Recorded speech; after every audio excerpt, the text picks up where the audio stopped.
Hey friends, so this is part two of Let's Talk About Emotional Eating. If you haven't watched the first one, make sure you do because it just goes right into step three and step four of her emotional eating conversation. So you want to watch part one first before watching this. I will have a link in the description, and then here's the second part. Hope you enjoy.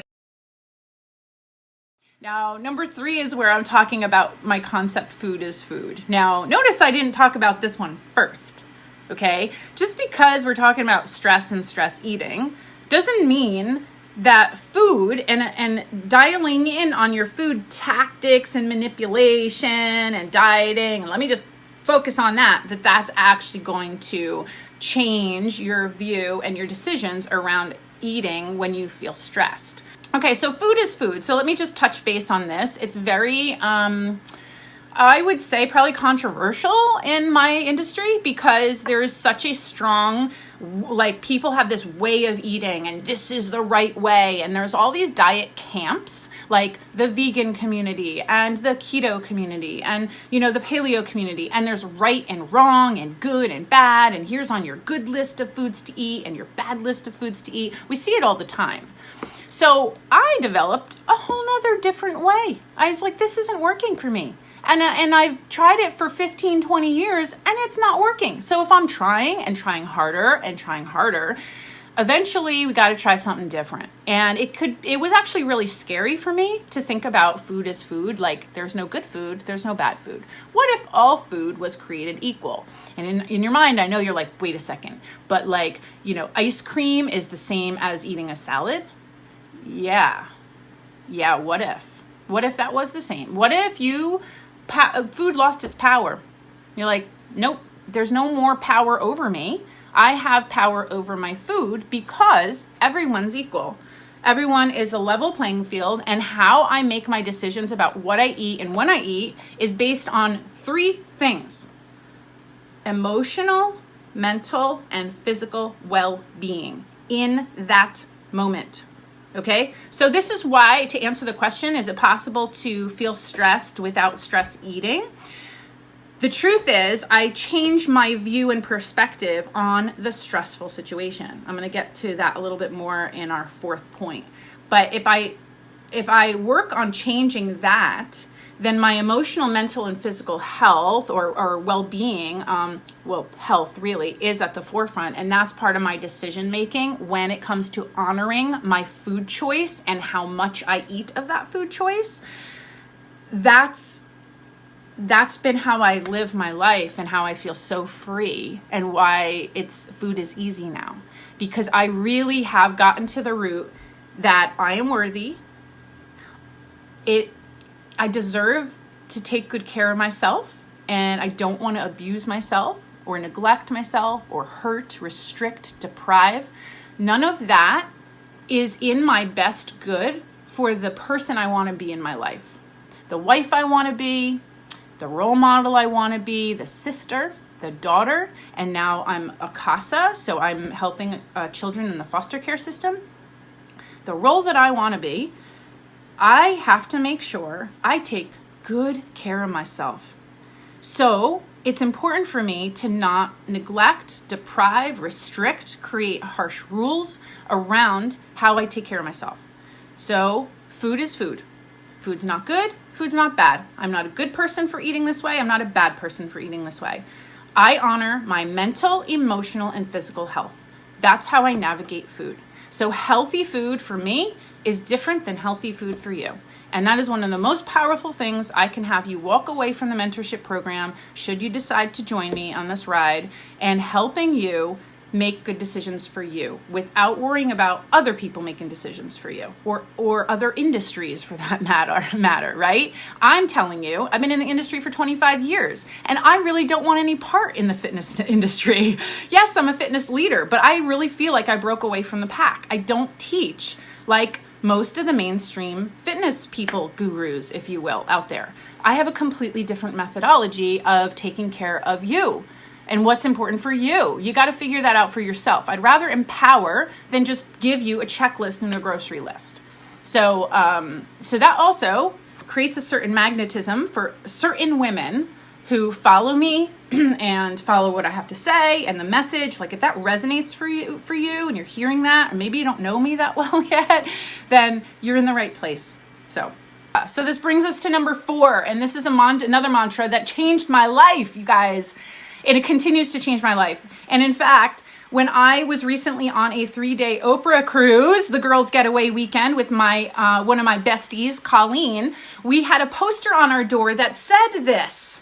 Okay, are you ready? Expect nothing and appreciate everything. So we had a poster on our door, and so many people are walking past our hallway like, oh my God, that's so great. Yeah, so if we expect things to play out a certain way, like I expected this contract to do this, this, and that, which I didn't, by the way, but if we set expectations for certain things and then get let down or things don't go that a certain way, so that is a bit of perfectionism and control. And that is playing more into a victim role. So, and again, I say these things not to judge you because I'm coming from a place of sharing my own personal experiences. So what is within you is also within me. And I'm the first to tell you that. So there's no judgment. This is just to shine a light and to help understand where we're getting in our own way. So honestly, this is something that, again, it's the practice of weaving in and out. This is not a linear process. So expect nothing, appreciate everything. Gratitude and appreciation is a way of life for me. And so is food is food. So is speaking my truth. So is being clear on what my life wants, what I want my future to look like, myself, but also involved with my husband and my family. So these are things like a way of life I'm sharing with you. So it doesn't mean that, again, we're not going to wake up one day. Now being in gratitude can be a really strong practice, right? There can be a ritual that happens where maybe every morning, so like before I get out of bed in the morning, and I got this from Wayne Dyer, he used to do this, and I was like, that's really smart. Now it took me a while to even remember to do it, but he would go over in his head before he even got out of bed in the morning. When he woke up and realized, I'm awake, then he would run through things he's grateful for before he even put his feet on the floor outside of his bed. Now, it took me months to remember to do that. But then once I did, now I do it every morning. So I'm like, I am so grateful for clean sheets. I'm so grateful for a warm bed. I'm so grateful that I felt Steve kiss me goodbye in the morning. I'm so grateful for his job and consistency and that he loves his job. I am so grateful for the day ahead I have. There's some exciting things to look forward to and maybe some hard conversations to have, but there's that navigation of the changes that we have and opportunities we have in our life. So there's a lot to be grateful for before you even put your feet on the floor. So living in appreciation and gratitude is how, to answer the question, can I be stressed out and not stress eat? And the truth is, what starts to happen when you adopt this way of living is that your perspective on what would be stressful starts to change. Here's the truth, you guys. It was out of my control. They cut the contract. There was reasons in the company for them to end the contract. They cut everything, the fitness, the massage, the yoga, everything. They cut everything. And that was beyond my control. So the event happened. What's in my control is how I look at the events. So one of the side effects from that is not only are these incredible, amazing people that I'm a better trainer in person for knowing them and training them over the past 6 years, but then there's the side effect of, holy shit, this is a huge chunk of financial income for me. So I could choose to be worried and stressed about it, or I could choose to expect nothing and appreciate everything and allow that to be my inspiration for what to do next. To stay open to the possibility that, yes, I will get on the phone and have conversations that may be uncomfortable about what to do next in my career. How do I fill this in? And of course, one of the things that came to me, well, duh, Dana, open up another round of the mentorship. Like, hello, the last round I ran, this will be the 4th round. The last one I did was last year.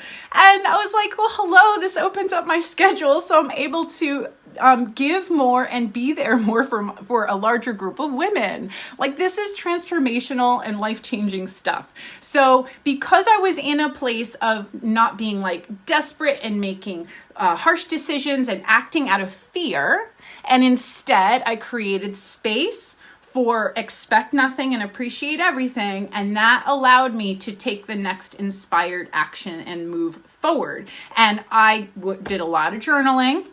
I also did a lot of meditation. So grateful that Oprah and Deepak had just finished up their 21-day meditation on finding grace through gratitude, which is very related to our point number 4 here, is that meditation allowed me the practice of creating the space to, even though I'm sitting there without moving and this is chatter going on in my head, I did it anyway. And that allowed me to create the space of like seeing a different perspective. What's possible? How can I better serve my community? That is literally something God help me understand how I can better serve and show up for my community. And this came to me. So I'm running another round of the mentorship. So let's get to the goods here. The 4 things I just shared, you can absolutely do those on your own. You know what they are. And it's a matter of the practice of like write down those 4 things and keep them where you can see them to kind of circle back around. You can do it on your own. What I'm saying is me trying to do this on my own took me years. I developed a program to help women. Like if I could go back in time and like if I could imagine a coach or a trainer like myself to give me this information, that's how I designed the program. Of like, I put together modules and videos and exercises where you actually put a pen to paper and we get to answer some of these and explore these questions. We have fun with it. We inject some curiosity and some like inquisitiveness about who we are and our life and who we want to be. It's really fun work. It is personal development work, so it's not for everyone at every stage of their life. It is definitely for a specific person. Okay, so I think I've given you a lot to think about, and I also want to invite you in. Now I'm working with 20 women this next round, so it is a limited number of people, but this is why, I mean, I guess you can see, I really want to stay in touch and make sure that there's accountability. So you can go to our page, and once again, I will just repost it just because, why not? So I'm keeping it really simple. Super simple. All you need to do is show up and do the next thing. It is really that simple. Okay, don't overcomplicate it. But what I am saying is that this program is specifically for women who are looking to break patterns and do something completely different. Looking at their lives in a different way and ready to do the work I don't want to say the work. Let's say ready to do the fun and exploring a deeper level of who you are. And I would be honored to be your mentor through the process. All right, you guys, thank you so much for tuning in. Keep being awesome. And I will talk to you guys soon. Bye.